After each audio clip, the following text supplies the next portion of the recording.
WrestleMania for the NES. Man, I had high hopes for this game when it was announced. It was the two staples of my childhood merging together. I mean, I loved pro wrestling for the NES, but this was a WWF. I could play as Hulk Hogan. What could go wrong? Well, everything. WrestleMania may not be the worst wrestling game ever, but it has to be the most disappointing. Let's fire this up. It starts out fine with a screenshot of Hulk Hogan and the bigger, better, badder tagline. You have 6 wrestlers to choose from, and most of the heavy hitters from late '87.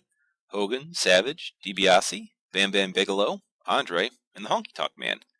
I know Honky was in the midst of his IC title run, but I don't know anyone who actually wanted to play as him. So you select a character and an opponent, and then the ring falls from the sky.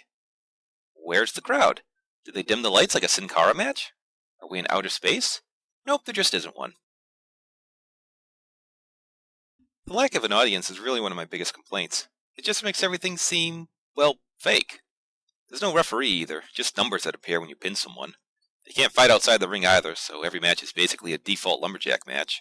They do have a bell that rings at the end of the match, so there is that. Despite its name, WrestleMania is barely a wrestling game. You'll spend all your time punching and kicking. There is a body slam, but good luck with that if you're playing as Honky or Ted DiBiase. And that's it. There's no leg drop, shake, rattle, and roll, $1 Million Dream, little things like that. The controls are beyond frustrating. Everyone moves like they have a stick up their butt.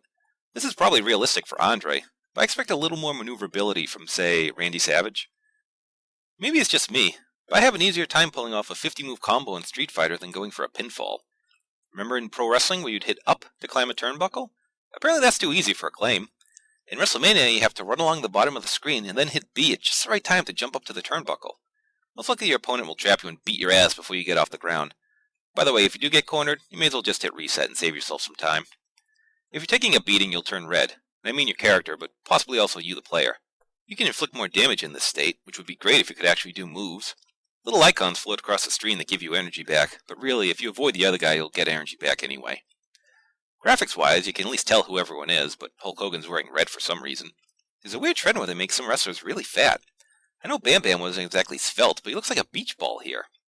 DiBiase and Honky have huge guts, especially when they're facing the player. Normally we think this is Vince McMahon sending someone a message, but I think we can chalk this up to just bad game design. The music is actually a plus. You'll hear snippets of theme music during the match. It works well since if you repeated Real American during the whole match, it would get real old really fast.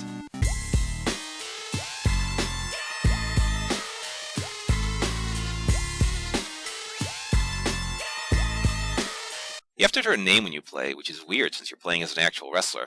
But even stranger is the computer has a nickname as well. We know who Ted DiBiase is. Is the nickname Dollar remotely necessary? You have 2 options. You can play a single match or a tournament, where you basically beat everyone and then get a screenshot declaring yourself the champ. Someone on YouTube has a video beating the game in about 7 minutes, which is 6 longer than I cared to play.